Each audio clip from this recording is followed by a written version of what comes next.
Welcome to the You Love to See It podcast, coverage of your Seattle Mariners.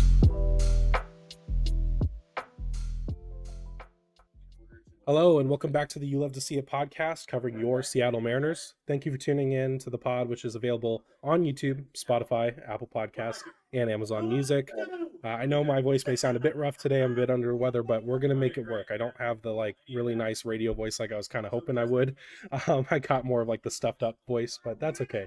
But today, the show must go on. I got another guest on today, TheJagePage, as you may know on Twitter. He's sitting at 1.6K followers on Twitter there. He's known for his detailed and informative threads regarding Mariners news and his summaries for the 710 Brock and Salk show, which have helped fans, including myself, feel a lot more accessible to the team's inner workings. He's also a writing contributor for Dome and Bedlam's website. And with us today, we're going to talk some ball. So welcome to the pod. Thanks for having me, man. Yeah, well, today there hasn't really been much news recently since the big trades during the winter meetings, so that's been fun. But we did have one thing today. There was a reporter named Francis Romero, who's a BBWA member, so trustable source there. It's not just some random Twitter account. Basically tweeted today that the Seattle Mariners are the most active team for Cuban outfielder and DH Jorge Soler, per source. He did mention that the Yankees and Marlins are in on that as well. So since that's the only news that we could even talk about really in the last 3 weeks now, let's, I guess, talk about Jorge Soler. He's pretty much been talked about as the prime DH candidate from what I can tell. So yeah, what are your thoughts on him and how he fits into this club? Yeah, Soler, needless to say, fits the power gap the Mariners are currently facing. I think a big allure of Soler is I think he's going to offer a more raw power instance of Teo in a sense, but a little bit less on the strikeout side, a little bit more OBP. Generates his fair share of walks, which is obviously something that the org has alluded to this offseason, that they're really looking to try to get away from the strikeout habits and more towards the OBP. Again, that your concern with Soler is, he's coming off a great season, 128 OPS, 250, 341, 512. 36 bombs. That's all great. Your concern is he really hasn't rattled off those consecutive years. I mean, his rookie year withstanding, where he came up and just showed up and put up a 146 OPS plus. He kind of struggled until 2018, found his footing with KC. There was that 3 year stretch from 18 to 20 with KC where he went 123, 137, 106. 2020 obviously being the COVID era, or eighth season where they were missing 102 games. But he consistently hasn't put together the seasons that I think you would be looking for in a big name. That being said, again, they have a needed DH. He can, cosplay as an outfielder every once in a while to give you some flexibility, but he's going to be your primary DH. From a power standpoint, though, end of the day, he's probably the best pure power hitter since Nelson Cruz. To be clear, do not associate the two; they are not the same in any way, shape, or form. But that being said, Jorge's got the power that really shouldn't be suppressed by the ballpark. So it really does make sense why the Mariners are sniffing around. And for I think from the get, Jorge Soler has been one of the most commonly assumed free agents. I think for the Mariners, obviously. Staying in the camp of the until somebody actually gives more than 1 year, I'll believe it when I see it. But at the same time, it would make a lot of sense for Soler and the Mariners.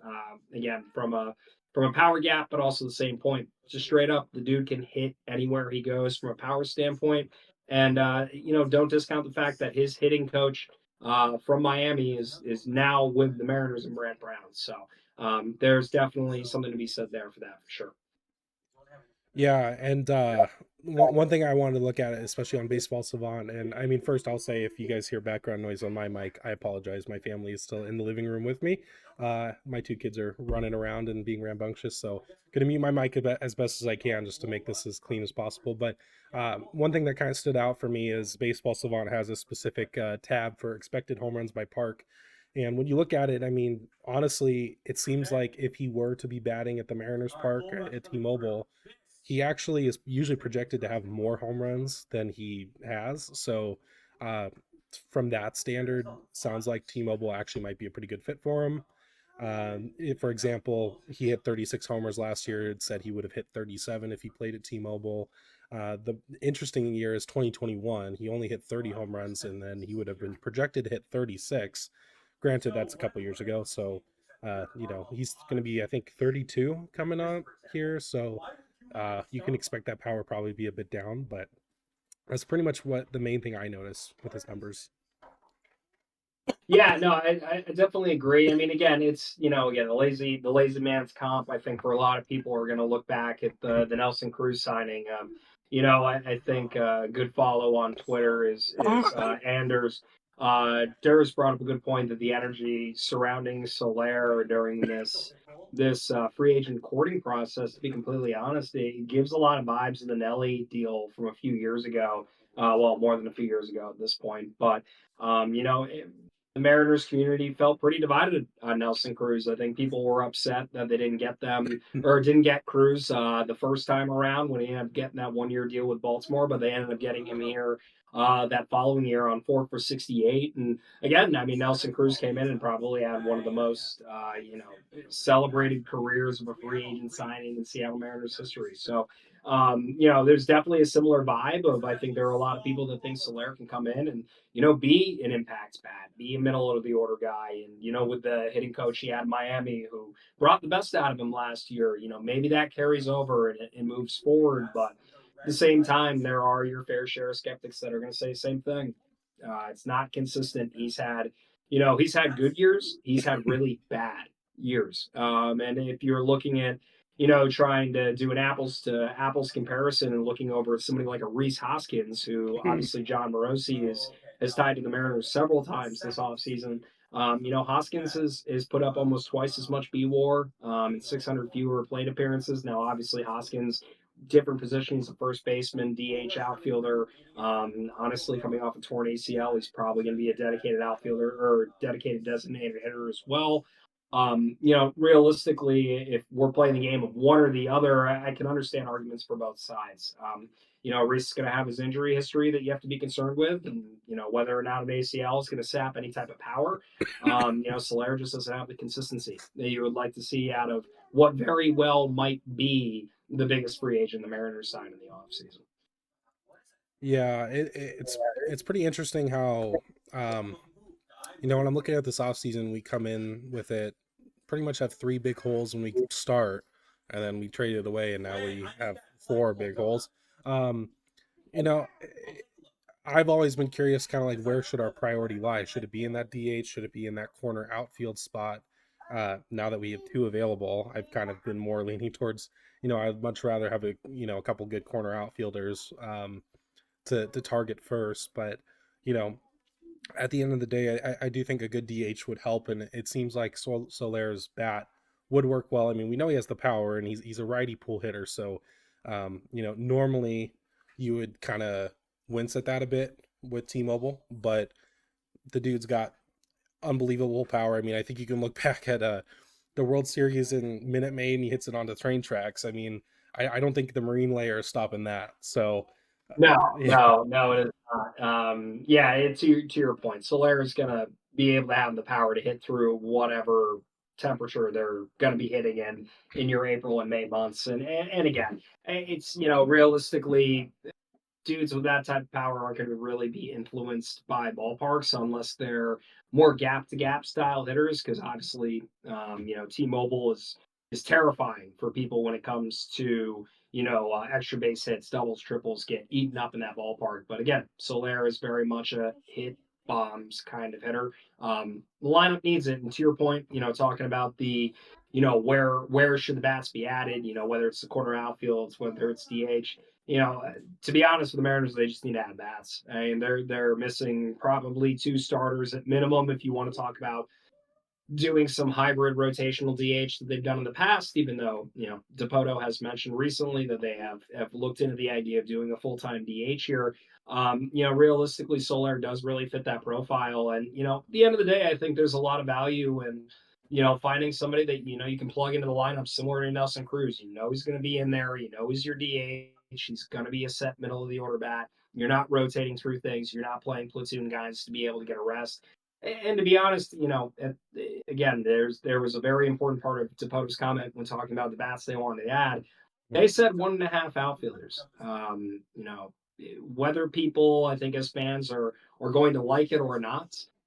Cade Marlowe, Dominic Canzone, Taylor Trammell, Zach DeLoach, one of those four are going to get significant playing time this year in one of the corner outfield spots, whether it be as a platoon, whether they earn the full time job out of camp. Obviously, you would love to see that, but at the same time, you really don't want to be in a position where you're hoping that one of those players is going to win a full time job out of camp. Um, so I think, I've thrown this name around a couple of times in the Discord as well on Twitter. I've seen it mentioned a few times as well. Robbie Grossman makes sense as a platoon bat for this team, especially given its heavy lefty presence. Again, they didn't acquire Dom Canzone and Josh Rojas in the Paul Sewald trade not to play them, Yeah. 2 months after acquiring them. They might be in platoons. But at the same time, Rojas and Canzone, they're going to play. It's whether or not it's going to be in an outfield role, whether or not it'll be in a platoon role. Again, with Rojas, you can bounce him around a couple of positions. Same thing with Urias, who got brought in. So, at the end of the day, I think Soler is probably the best fit from a consistent lineup guy who's going to be there every single time. But from a trying to fit which bat should be where, man, just the team needs two or three more bats. Three preferably. Two would be, you know, congratulations, you replaced Teo and Gino. Um, okay, we hope that someone who's backfilling Kelenics's role is going to be able to produce a similar run or a similar line. Again, it's Fangraphs isn't very friendly on Kelenic this year either. So I know there's a lot of potential. He's young, but when we're going from a projection standpoint, you would hope that the front office is capable of finding somebody that will be able to produce at least at what Kellenic did over the course of a calendar year in 2023. Yeah, and as far as the potential platoon in the outfield, since it sounds like they're most likely going to target for it to be someone that we already have to take that over, with whether it's like you said, a Marlowe, Trammell, uh, Canzone, and whatnot. Is there one person that you think specifically? I guess I don't want to say deserves it more, but do you think is going to be the most effective with that? Because like the first thing I Yeah, think of is Canzone, but at the same time, because he's a lefty, which works better. But at the same time, um, I saw some very obvious holes in that swing, especially anything that was cutting away from him. He he would only hit anything on the inside part of the plate, pretty much. Not saying he couldn't get that better on that in spring, but that's something that worries me for sure. yeah. I mean, if you had to tell me that the four horse race is Canzone, Taylor Trammell, Cade Barlow, and Zach DeLoach at this point, I mean, Canzone's got to probably be the leader in the clubhouse.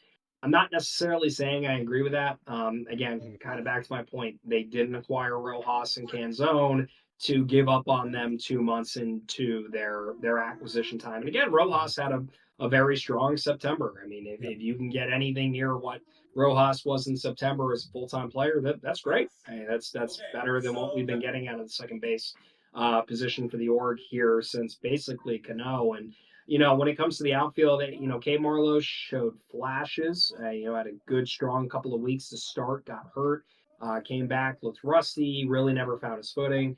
Um, to be honest, I don't even know if Trammell will be in the org. They've got the spots on the 40 man, but I mean, he's pretty much got to make the team if you're going to keep him. So I wouldn't be surprised if Trammell is in some sort of trade this offseason. It just feels like it's a natural fit. And then again, the one that really stood out to me that was a little surprising was Deloach being protected in the Rule 5. They clearly felt confident enough that Deloach, if they had left him unprotected, would have earned a starting job somewhere else. Now that could have been a Pittsburgh, and Oakland, a smaller market team or a rebuilding team that has the position in the outfield open. But again, it's if you look at the 5,000 foot view and his counting numbers, the Loach looked fine in AAA last year. But then you dive in, and I mean, he's striking out 25%. It doesn't necessarily fit, I think, what the org is trying to pitch is its message for what they're doing this offseason. But again, they clearly value the skill set that he brings. They protected him for a reason. So, if I'm gambling here, I'm probably saying Canzone, is going to earn that primary platoon spot. But again, don't be surprised if K Marlowe has a really good spring. If potentially Deloach, just continues to rake and finds at least some sort of resemblance of cutting down on strikeouts, there could be a battle there. But yeah, I truly think it's probably Canzone's job to lose, unless they surprise us all and go out and sign bats and spend a little bit more money than we've kind of been, informed on what their plans are for this year. Yeah, and I guess that kind of leads me into my next question. Is you did a really good thread explaining the whole RSN fiasco with Root Sports. So I guess kind of a two-part question. First, was that the most boring research ever to do for one of your threads? And I guess what's your stance on like how financially restricting that should even realistically be for the club? Right. Yeah, no, actually, it wasn't that bad. Fortunately, Jeff Baker did all the primary lifting for me in his article back in February.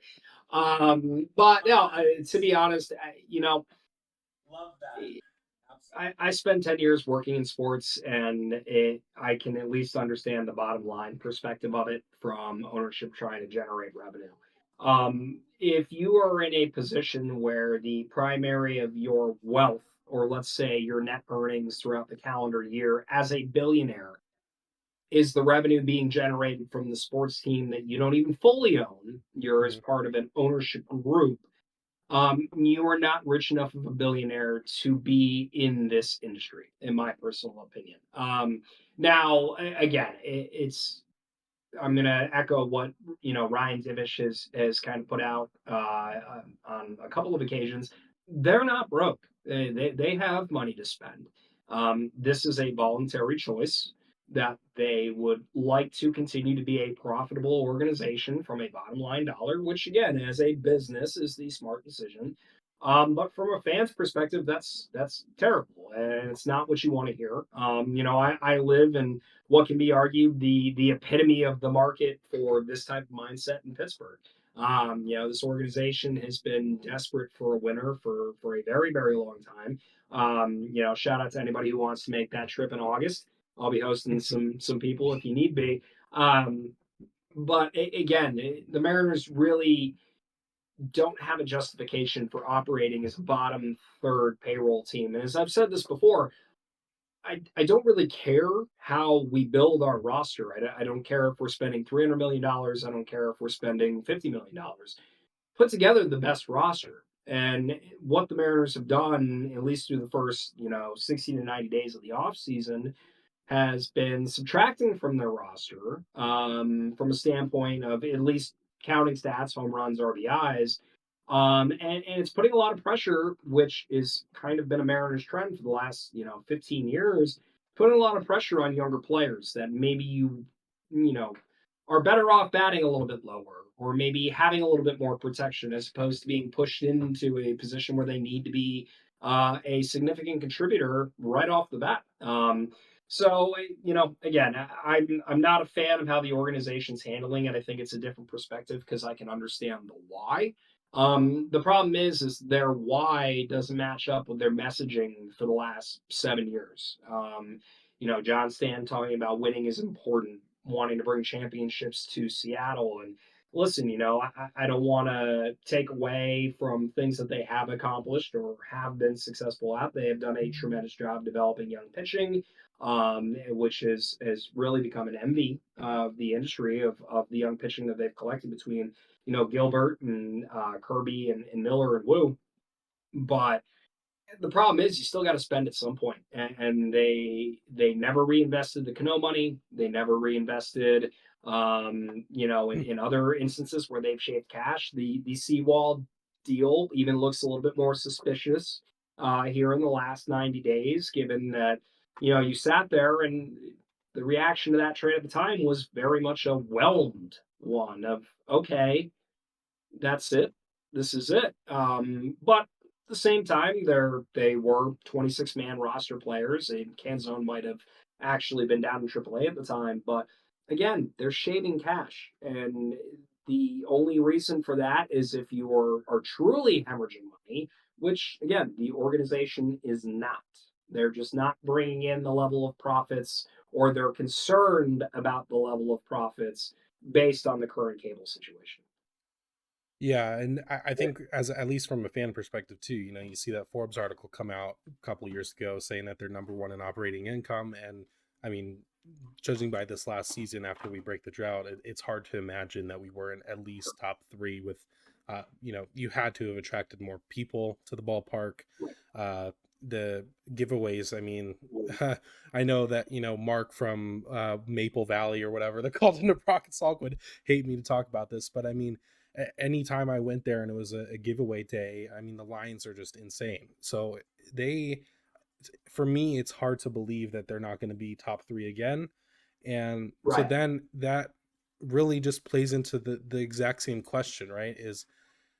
I mean, I'm not saying that this RSN deal and what happened with Root Sports getting put into a bigger package or a more expensive one didn't cost them subscribers and money. Sure.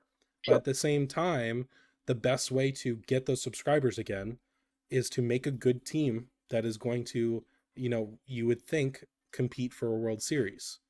Like that's really the Yeah, only way. it's the saying that scared money don't make money, right? You have to have some sort of some risk involved. There they can't, and sure you're going to be able to, everyone jokes about the Jerry DePoto 54% comment, rightfully Yep. so. But at the same time, like, yeah, I mean, your goal is to be as successful as possible every year. And sure, you can accomplish that by playing extremely safe, constantly doing below market contracts, trying to find diamonds in the rough. There are success stories for teams continuously being good enough. Tampa is an example, obviously. Cleveland is another example, obviously. But again, you go look and you say, okay, well, Tampa and Cleveland in this period of, well, not even period, but their way of running business, very successful regular seasons for the most part, a World Series appearance in 2016 for the Guardians. That ended in a loss, obviously, to the Cubs, breaking the drought. And then obviously you've seen the Rays have been able to make I believe two World Series appearances, but again, still walking with nothing. So again, this year is a perfect example. You had three teams that were in the top seven in payroll, and you had Arizona. And what did Arizona do? Arizona went and added Eduardo Rodriguez. They just re-signed Luis Gurriel, and they went and acquired Eugenio Suarez from the Mariners. And sure, Suarez has his holes in his games, but they had a hole at third base, and Suarez is by no means a bad third baseman to have. He just should not be batting in the middle of your order. And in Arizona, he theoretically should not be. He should be a little bit lower. Obviously, having Corbin Carroll, Ketel Marte, Christian Walker, they've got players there that allow Eugenio to be a little bit lower in the lineup, which the Mariners tried to do. The problem was they just didn't have the depth from a hitting perspective to, in a lot of parts of the year, not bat him third, not bat him fourth. Like, Mhm.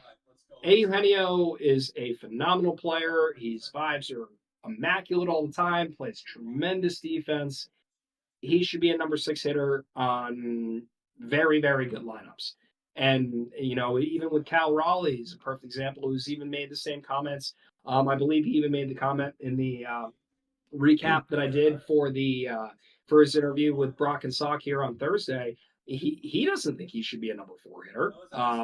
He can be a number four hitter because his lefty pull power is real. He shouldn't be. Cal Raleigh should be a six hitter on a very good playoff team, and I think that's the problem with the Mariners. They are Julio Rodriguez.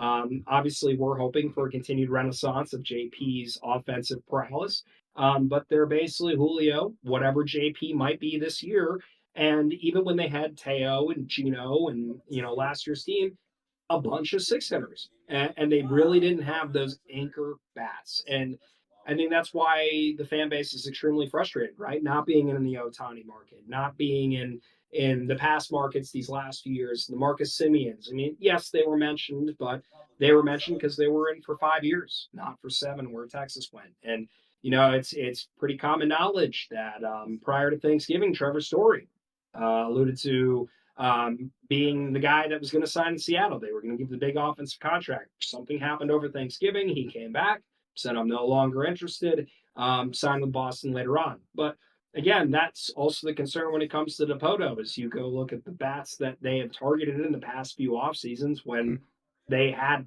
money to spend. It was Chris Bryant Mhm. and it was Trevor Story. That's a concern. So you really hope that is Jerry going to be the right one to identify these new bats for the Mariners? Again, you hope so, but it's tough. We've seen AJ Pollock and Nori Aoki. Though those are our premier offensive bats we've acquired via free agency. Mhm. You got to hope that they're going to do better than Yeah, it's definitely frustrating. I mean, there's really no other way to put it.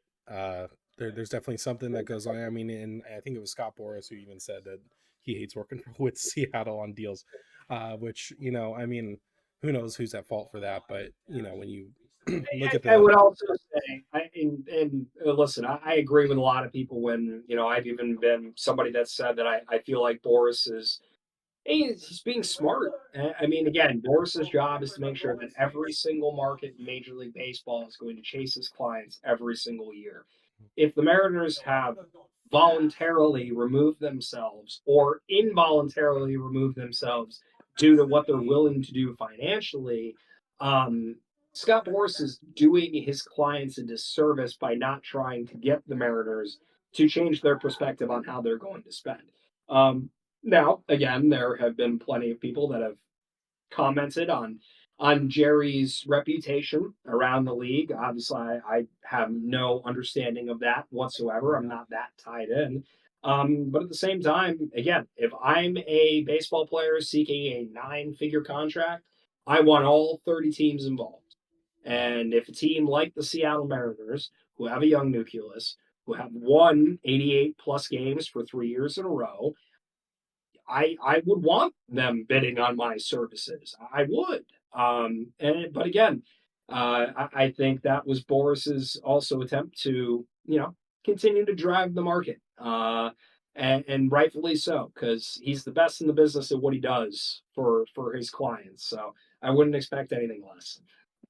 Yeah, yeah. I think it's definitely hard for fans to hear those types of things, but I think it is what it is. I think it's been interesting, and I guess I kind of want to talk about not necessarily from just a player perspective, but just kind of the view of the organization as a whole at this point, with everything that's happening. And I talked with Ty about this, and it's still kind of my general belief at this point that I feel like a lot of like why we're at where we're at with the negative view of the Mariners organization at this point, at least from fans' perspective. And I mean, it's at this point, it's getting to the media, and Passan's saying that, and Heyman is saying stuff too. Uh, it you have a good August, you have a historic August, and then just lose it all in September. We need to burn those New York tracksuits that they got, because that might be why. And then we have a horrible press conference, which not going to make all these 54% jokes, because it's kind of dead, being a dead horse at this point. But so we have that, and then you just trade away Suarez, you trade away Kalanick. Both trades, I think everyone can agree, probably could have gotten more for them. Even I get their salary dumps, but at the same time, like, it's hard for me to believe we couldn't have gotten at least a couple better prospects or something like that to really at least sweeten the deal a bit. Um, and then we just haven't added anything, right? So where do you I mean, do you think that if we had, let's say, made an addition that was something that people could get excited about to kind of break up those series of events, Do you feel like we would Right. be, as a fan base, in a better state of mind, I guess? I think the fan base is rightfully so in the position of, a, what have you done for me lately? Yes, we can all talk about the Luis Castillo trade at the deadline in 22 and giving him the extension in the offseason. That was great. Listen, I'm still an advocate of the Luis Castillo trade. It sucks to see Noelve Marte flourishing, at least as he did towards the end of the year. And you sit and look at third base and go, man, I could use a Noelve Marte. But at the same time, like, that's what winning organizations do. They capitalize on prospect hype and go get established players that can help push you over the line. And this Mhm. has been something the Mariners have now done twice in the Dipoto era. Dipoto was, tasked with trying to push the 2016 roster over the limit, and it didn't go as planned. There are some very notorious trades laced in the 2016 season now that it doesn't take much research to go look up and realize that Freddie Peralta and Pablo Lopez could have been Mariners at this point. But the concern becomes that the organization gets this team to an 85, a 90 win type talent team, the 54%, as we so aptly put it, and they're content being there, and there's no skin in the game to risk being great. There's this concept of, we're fine being good, we're scared to be great. And I think that's really where the fan base is really galvanized at this point. And for a while, it was a very unpopular opinion to feel that it wasn't Jerry trying to make, shrewd under the radar moves with the idea to improve the fringes of the roster, with the idea that he would be able to go and spend and get the players that were going to finish the roster. And that never happened. It didn't happen in 2016, regardless of the talent level that people talk about from that year. They did not do it. They blew it up. They built it up. Got to 2022, and then we had Tommy LaStella, Cooper Hummel, AJ Pollock, and yeah, it's that's really really difficult. And Colton Wong. It's really difficult to look at last year's offseason, look at the attempts to try to win with 2016's roster, and not be extremely frustrated. And again, when it comes to the money spending, like, things change every year. Something that we brought up with the Root Sports Network. Not a lot of people seem to be talking today about the reports coming out from the Astros. They're really not looking to spend. They're facing their own issues. Warner Brothers bought out of their deal. They're stuck with them and the Rockets with, I believe it's called Space City Network or Rocket City Network. I forgot whatever it was called. They're facing the same struggles. And the report from, I believe it was Rosenthal over the weekend was, agents have been being told by the Astros, we are not buying. It's the Houston Astros who have, Mhm. Alex Bregman in the last year of his contract, and aging Jose Altuve. They've been getting calls on Framber Valdez this offseason. I don't want to excuse the Mariners for the way that ownership has handled the last, we'll call it 13 months, because I've been very, over the top with it online, mentioning that the ability to burn through this much goodwill in such a short period of time is beyond fascinating what they've been able to do. But the regional sports network thing is not a unique situation to the Mariners. It is unique in a sense that they are now the sole proprietors of their network, with Warner Brothers dropping off, and they are the ones paying for the rights to be able to have the Seattle Kraken and the Portland Trailblazers. That is kind of the major significant issue here. Again, fans don't want to hear this. They shouldn't want to hear this. And I'm not advocating or defending the team in any way, shape, or form. Mhm. Unfortunately, it is what they're saying to everybody, and hoping that they're just lying as a way of leverage is, well, I learned a long time ago not to think that way about sports, because it's a really easy way to get really upset come, catchers, pitchers and catchers, when Tommy LaStella is your projected DH. I think it's a good way to put it. Yeah, no, I definitely seen the kind of like tinfoil hat conspiracy theories that like this is all just a big smoke screen, and we said that Yep. about oh, we're gonna get Otani now, or You're going to get Yamamoto, and it's like, no, we're definitely not. I do think they were, at least from things that I've heard and from at least conversations I've had, I do think that there was a legitimate interest in Yamamoto. I don't think they expected Yamamoto's market was going to go to where it has gone. Mhm. That being said, obviously passing through a lot of water on the $300 million rumors that popped up over the weekend, he pretty much put those in the he put those to bed today, basically saying that's not real. No real offers have actually been put down. That being said, I mean, again, it's tough because again, we want the Mariners to win. We want them to be good. We want them to acquire good players.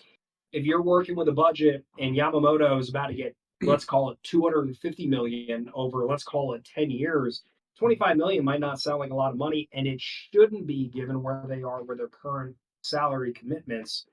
However, if you're running with a budget, do you really want to be paying 50% of your budget on three starting pitchers when two of them that are in your rotation aren't even the ones that you're paying that are the most expensive, are actually the most talented? I mean, that's the kind of difficult position you run into. It just becomes an allocation of funds issue. It's no different than in the NFL when, it's tougher to build a roster with a cap when you have to pay a quarterback. Well, if you have limits on what you're telling yourself you're allowed to spend, you shouldn't be spending 50% of it on three players that play once every 5 days. Yeah, and that kind of leads me, I guess, to my next question is, and trying to get back into more of the optimism of 2024, which is pretty Yes, sparse absolutely. at this point. Yeah, I mean, it's been interesting, especially since the Zips thing came out, that like people were kind of like, hey, like what we have now is still in high 80s win team projected, of course. Um, and I think people have really forgotten about just how good the pieces that we have already are. And at the end of the day, it's only December 18th. Pitchers and catchers don't report until mid-February, right? So it's like we still have about a good month and a half for some supplemental help to come in. You talk about Julio Rodriguez, of course. I mean, he's got to be the biggest, the one you have to talk about. You would hope that he's going to be a perennial MVP candidate. And I mean, he was last year. I know and even I said this, there was a lot of talk about his, clutch hitting and whatnot and how frustrating that was. Um, but, at the end of the day, you can't deny his skill. I think we can generally assume that JP, maybe won't have exactly the same year as he did last year, but I also can't see him regressing uh, back to what he was prior. I think we may Right. find a good middle ground, which even then is still, a phenomenal shortstop. And then, of course, our pitching, right? Like our pitching is still, at least our rotation is still going to be pretty top tier, probably top five. You could probably argue at this point. So yeah, I guess just where if you were to talk to a person who is so canceling their flex membership right now, what would you say to kind of convince them like, hey, it's gonna be okay? It's a friend of mine once gave me the advice that it's not always necessarily the best to root for players, but sometimes it's the best to root for laundry. I don't think that applies here. I think a big part that we're going to face is, you know, if this team and this organization decides that, let's say, Jorge Soler and Robbie Grossman is all we get this offseason, let's say that's the case. Man, you still got Julio, arguably one of the most fun players to watch in Major League Baseball. You have Luis Castillo, Logan Gilbert, George Kirby. That trio is probably in the top three, top five range in all of Major League Baseball. You also have obviously the young, exciting arms of Brian Wu and Bryce Miller. You hope that they can develop additional offerings that allow them to be more effective and be better than the probably 4 to 5 starters they are right now. Um, and again, I mean, you've got a very qualified bullpen. You have Matt Brash coming off a year where, I mean, Jesus, I'm pretty sure he threw 600 innings, appeared in 245 games. Both were records. But again, you got Matt Brash, who is a pitching ninja darling. You have Andres Munoz, who again, struggled towards the end of the year, and there are probably some concerns on his ability to be a closer. I think it's more so the mentality trumps the stuff kind of thing when it comes to the closer role when it's a defined role. But again, the Mariners are built to win 4-2 games, 3-1 games like that. That's how they are built. And for this ballpark, I mean, it kind of makes sense. And again, I don't agree necessarily how the organization's been handling the offseason. The team itself has holes clearly over last year because we subtracted 3 starters. But at the same time, and Cal Raleigh, J.P. Crawford, Julio Rodriguez, those three alone are the everyday players that should wake you up in the morning and get you excited about the Seattle Mariners. You hope there's going to be a bounce back from Ty.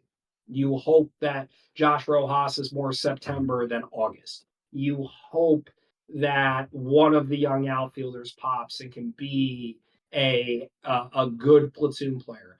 And again, I think if you want something that's going to excite you about the Mariners every day, think of the core that they have. If you want something that's going to give you heartburn and make you sit there and wonder, are we ever going to win more than 90 games in a year? Well, go look at rest of the roster and realize that we're consistently trotting out 2 to 3 platoons annually.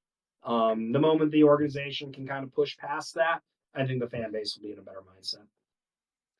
Yeah, and another piece I was going to mention too is I think Luis Urias is kind of, at least from the fan base perspective, feel like kind of gotten dealt a bad hand just because he had such a bad year last year. But I think a lot of people just don't take into account the fact that he was injured all of last year. He had 2 left leg injuries. So it's like, and even before that, I mean, he had 2 pretty solid years back to back. So, you know, I mean, I'm not going to say like, oh, I'm excited for like a Sebi Zavala or whatever, or a Jackson Kowar, but I look at Urias and I think he can be a decent player. I'm personally a bit on the Josh Rojas, train at this point. I think his bat can work really well. We were seeing it in September where he was starting to pull that ball and get it just elevated a bit just to get over that second baseman and get those hits right there. I think that on top of just like you said, one of the best cores in baseball, they I think is undeniable. Now, will that core be with us in 5 years time? I mean, Julio will because he's under contract for that, but I think what we can hope is that in the next couple years, we kind of change the minds of like a Cal Raleigh, who's definitely kind of seemed a bit unsure, and Sure. a couple other players, and like a Kirby, right? He had his emotional outburst in Tampa Bay, and kind of, I would just say that second half in general, like pretty much after that Baltimore start, uh, just didn't seem comfortable with the team in general, which was Well, weird. it was, you if you remember, Kirby got sick. He missed the Mhm. start after getting sick, and I think I don't know if I forgot if it was either the flu or COVID or something Mhm. ran through the roster, and a few players got sick, and Kirby missed one of those starts. And when he came back, he seemed like his energy was gone, his ability to last longer in games, he'd be strong early and then kind of fade way earlier than we had normally seen. And I think there's a lot to be said for that. Again, I also think Kirby's a young guy still, Mhm. and I can appreciate a pitcher, speaking his mind, but again, young players are going to say young things, and he unfortunately did. But George doesn't bother me. I think a big concern for me is just looking at the organization as a whole. To your point, is we're talking about saving money so that we can sign these players, but we're concerned about the amount of money we're going to be able to push our roster to. And it's just funny. It's some small things that I've kind of taken out of this offseason. They're clearly high on the idea that Ty France is going to rebound. Mhm. If you're using Jared Kelenic as a catalyst to get rid of Marco Gonzalez and Evan White's contracts, yet you're not having open conversations about Ty France that we're aware of, to be able to move him speaks volumes that you clearly believe Ty France is still going to be a top half of your lineup hitter. So you really hope that Driveline is going to solve those problems. Mhm. But again, you're going to get to a point where Logan's not expensive by any means this year. He's going to start getting expensive. Cal Raleigh is going to start getting expensive. George Kirby is going to start getting expensive. I mean, again, Julio's contract, that's not going to get any cheaper as we go along. So, I mean, they have incoming expenses that are going to add up. And it makes sense for why they drafted so many young hitters that they have recently. I mean, Harry Ford being a high school catcher, which again, is I know everybody is a big Harry Ford stan. I love Harry Ford. I think the way that he handled himself in the World Baseball Classic was amazing. It felt like it was a kid well beyond his years. But again, high school catcher is the least successful draftable position, and it's not particularly close. Mhm. So you have concern there. But again, Cole Young shortstop, shout out Wexford, Pennsylvania, about 10 minutes down from me, actually where he played high school ball. Cole Young, again, drafted at 18, 19 years old. Cole Mhm. Emerson, drafted at 18, 19 years old. Johnny Farmello, Ty Pete.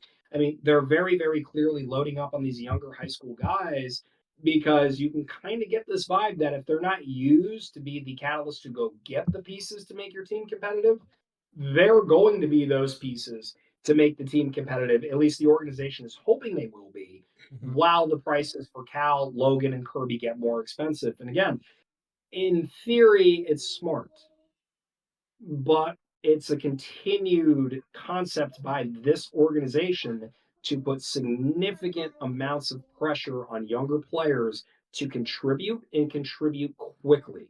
They did it to Zanino. They've done it to Cal. They did it to Ackley. Mhm. I mean, realistically, the only one that has really been a super success story outside of Julio, of course, is Kyle Seager. Is an internally developed player who became a significant contributor for the team year over year. So you really got to hope that the hire that I believe they made last offseason, bringing the gentleman in from Cleveland, you really got to hope that his eye for offensive talent and the ability to cultivate it and develop it in the organization changes. Because if they whiffed on all of the players that they just drafted in the last 2 years, you're looking at a new front office in 2 years if all those players can't pan out. Yeah. And this team can't win over the next 2 seasons. Yeah. Yeah. So it'll definitely be interesting to see how where we're at. I wish I had a crystal ball to see like what our 2027 opening day lineup is, because I would imagine it's gonna be a lot Yeah, different. Baseball America took a shot at that, and I'm pretty sure every single person had the same quote tweet of, "Yeah, nah, nah, nah, nah. Yeah. They won't be here." Yeah, probably. Yeah. Okay. Um, So I'm going to transition a bit outside of, I guess, talking about the org and a bit more on a personal level. So, you are from Pittsburgh. You're from the East Coast in general. So, obviously, it's rare for someone on the East Coast to just be a Mariners fan, all the way up, in our corner of the world and our corner of the country.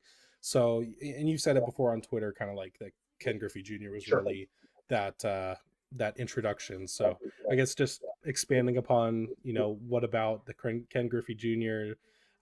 Tenure with the Mariners really hooked you in? Yeah, it's so I actually originally grew up in Connecticut, live in Pittsburgh now with my wife. But one of the very first games I ever saw of the Seattle Mariners, believe it or not, was the double. It was on national TV because it was Game 5. Growing up in Connecticut, they're playing the Yankees, so even if it wasn't, it was going to be because it was regional for me. So obviously seeing that moment, seeing the energy in the stadium, that drew me in, right? And then the fact that, I mean, it be the modern day, I think a good way to look at it is, it's almost that modern day way that, kids might look at a Julio, kids might look at a Bryce Harper, your Mike Trout 5 years ago. It's just these players that, not only is it the skill level, but they're fun. And I think, maybe Trout, I think one of his biggest difficulties that he's always been kind of hit with is that sometimes people don't think he's personable enough. But again, it's talent trumps all that, and seeing players do really cool things makes you really gravitate towards them. And when I played baseball up through high school, and I got a chance to play with some very good players. Namely, Matt Harvey was the starting pitcher for my high school baseball team for my junior and senior year. So playing center field at the time was extremely boring anytime Matt pitched. Very, very lucky if I got something hit to me. But I played that position. Like, so being able to see him play the position with the passion that he did, leading an entire area. And even after he left, it was devastating seeing him leave, watching A Rod leave.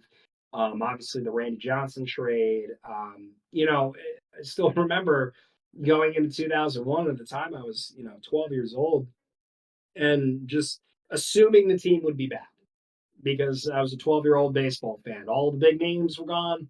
We're not going to be good. And then, sure enough, we went and rattled off the greatest regular season in the history of Major League Baseball. And, a lot of that was what then kept me with the Mariners was Ichiro and the uniqueness of what he brought to the organization. And then, obviously, I think for most people in my age demographic and, kind of with the Mariners through we'll call them the Dark Ages, was Felix. Felix's passion, his skill, his just the movement on his pitches, and just sitting there realizing that the days that he had it, nobody on the planet can touch that man without luck. And it's just really unfortunate that his career went the way that it did. But regardless, he chose the organization, he chose the people, and even though I'm not a Seattle native, not a Pacific Northwest guy, I felt like Felix chose me, and that really kept me as a fan forever. And again, you see new players come along all the time, and now the body of our fan base rests on Julio's shoulders. And I think if there's one thing this org has done a tremendous job of is it's finding incredible superstar level talent. Uh, just the one thing they have failed to do is to give that generational talent a championship level roster, and we really haven't had one. We never really had one with Felix, and it's you hope they can get there with Julio, but again, that'll be up to the org. Yeah, no, and I think it was interesting listening to your story because I feel like I have a very similar way in getting in with the Mariners, just in a very different time period. Like I mean, I grew up a Giants fan because of my parents are from the Bay Area, so I used to live there. But um, what really got me into the Mariners was Cal's Rainmaker, the drought-ending homer, and I think for me, like geographically, I live in Washington State, so it makes sense in that front. But uh, I was just kind of in a point where I'm like, I needed that thing. I needed something, and I've always been a baseball guy, and yeah, just seeing the energy in the stadium and how much it meant to the fans for when that ball hit off the glass to hit it here cafe, right? Like, I think me, along with just about every Mariners fan, has watched that YouTube video way too many times. So yeah, but it's like interesting, right? Like you had the double and you saw the energy. I saw, Cal's home run, same thing. So I think it's definitely been quite a ride since I became a fan at that point. The last year and a half has been quite interesting to say the least. But at the end of the day, like I can tell how much, how loyal these fans are. I mean, they may be canceling their season tickets, but it's not out of hey, I'm just not going to be a fan anymore. It's because I want to show that like I want this team to win. I want this team to win a World Series, and that's it, and we're not going to take anything less at this point.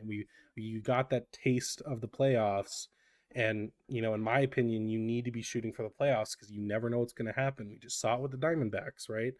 Just would not have expected them to get through the Braves, or sorry, Philly, and then they put up a pretty decent effort against the Rangers, and you just wouldn't expect it. And it's the same thing, I think, with the Mariners, right? Like, just get in, and especially with the rotation we have, the bullpen we have, and the core players. I mean, there's no doubt in my mind that they could easily make a run. So, you know, it means a lot. No, I completely agree with you. And again, I think that's really the biggest angst of the fan base, right? Is at the end of the day, you're right. You get in with that front of the rotation. I mean, realistically, any rotation that can say, do we need to use Robbie Ray as a four starter or do we want to use Luis Castillo on short rest? Any rotation that is in that situation in the playoffs is a pretty good rotation.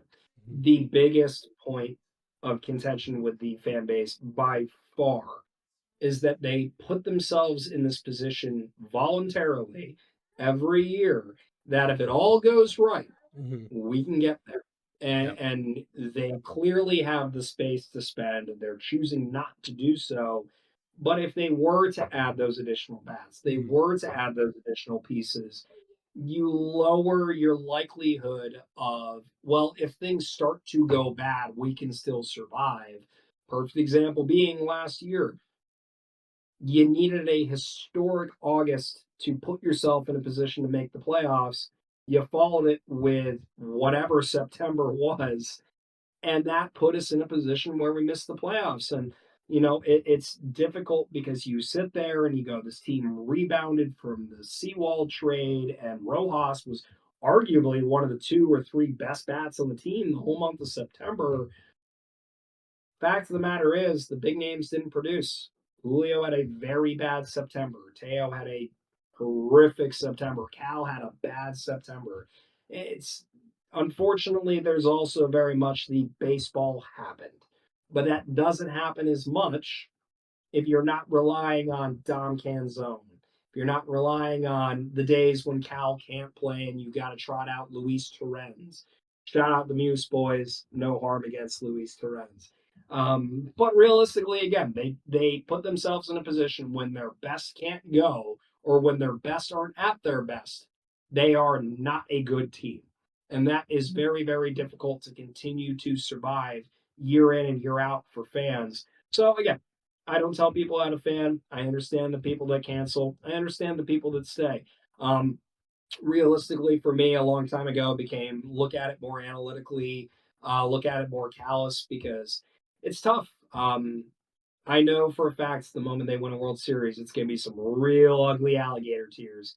Yeah. But at the same time, I just I don't know how many times I can keep being the Charlie Brown to the organization pulling the football on me in the off season, and I think that's been really my biggest adjustment. There's a there's a hell of a tweet if you ever want to look up the 2022 the TheJagePage off season plan, which included us signing not only Xander Bogaerts at the Marcus Semien contract, but also signing Jose Abreu at the actual contract he got. Um, Very funny in retrospect now that I was suggesting the Mariners add roughly 50 million in payroll as opposed to where we are now. Yeah, exactly. Well, we're getting up to an hour, so I'm gonna end it with a question that I feel like I kind of just want to adopt as like my question whenever I have a guest on a podcast, and my ending question. It's a two-parter. So let's assume that in a hypothetical world that you are a Major League Baseball player. Okay. First question: would you rather be a hitter, so your walk-up song plays more often, or a closer, so it plays less often, but you get the run in, you get the production, you get the bells and whistles? And then, of course, number two has to be, what is the song that you choose? Oh wow. Oh man. It's funny. I would say closer because just from my own previous baseball playing abilities, I know what gave out first, and it was my ability to see. My eyes weren't necessarily the best, so my hitting gave out. So definitely closer. Plus, I mean, hey, I'm here to make some money and bounce, and if it means I just got to come in and get three guys out, and I'm going to get paid to have handsomely for that. I'm here for it. So make me a closer, and oh man, dude, walkout song's tough. The problem is you know what? My walkout song is gonna be whatever great EDM drop music is out is probably gonna be what I'm gonna want because realistically, do I need something that's gonna pump me up specifically? No. What I want it to be is what beat is gonna get the entire stadium out of their seats, and there's gonna be a moment in time where there's a drop and the stadium's just going to go electric. That's the moment Yeah. that I need because it's going to be the thing that's going to be the closest to replicating, getting that final strike, getting that final out, doing the Paul Seawall, doing the hand motions, pointing to the fan base, pointing to his family. I want to hear that moment before I can experience the moment. So that would be my cheap way of getting out of that question. Okay. Yeah, I agree with you. I'll always be kind of in the closer territory. That was always what I wanted to do when I was playing baseball still. But yeah, I feel like there's nothing like a good closer entrance. Seawald's jump around was great. I still, and I brought it up, I think last pod, Grant Balfour playing Metallica when he was with the Oakland A's. I think there's just nothing like it. Whereas, with a walk up song and it plays 3, 4 times a game, it doesn't have to be, it can really just be a song that you like. But, Yeah, with that closer entrance, you really have to like hone in on, I have all this production, I have lights flaring, I have, all that. This can't just be my thing, it has to be everyone's thing. So, yeah. that's my thing. I want it to be the whole stadium. I don't want it to be just about me in this case. I mean, again, it's people find their songs, right? Like not like we were playing Tommy trumpets for Eddie back in his time with us. Obviously, the song wasn't out yet, but at the same time, sometimes things come naturally, and Eddie found a song, and truly that has become the most electric entrance in baseball for any player. And Major League Baseball is better off having Edwin Diaz back on the mound for the Mets in 2024 than having him miss the entire year from an unfortunate World Baseball Classic injury. So yeah, same boat as you on that one. Awesome. Well, I appreciate you taking the time to come out onto the pod. Thank you. I think we went over a lot of stuff with the Mariners. So hopefully everyone that's listening enjoyed it. Hopefully, next time there's maybe some news. I kept Twitter up, and unfortunately, no Passan bomb. We have not gotten Jorge Soler yet or anything like that. So I guess we'll just have to keep waiting and seeing. I'm surprised they didn't trade away, Luis Castillo while we were on the Yeah, the pod. only notifications I've gotten is about how Jorge Soler is going to probably strike out 400 times as a Mariner because that's where our mindset is. But That's hey, so what yeah. he's gonna hit that one What bomb that leaves the park. we do have a little bit of a Passan, well, not Passan, it came from Fox Sports MLB, but the Pirates signing Martin Perez. It's frustrating because, to be completely honest, the Mariners do need an additional starter. If we're being really honest, we Yeah, really do need an extra arm, and Perez would have been a good fit. Shout out James Paxton, come back, big Maple. yeah, We love I you, agree, very much so. buddy. Come on, buddy. Come on back. Yeah. Okay, well, thank you everyone who watched and who listened. Like I said before, this is the You Love to See a podcast available on YouTube, Spotify, Apple Podcasts, and Amazon Music. And yeah, we will see you next time.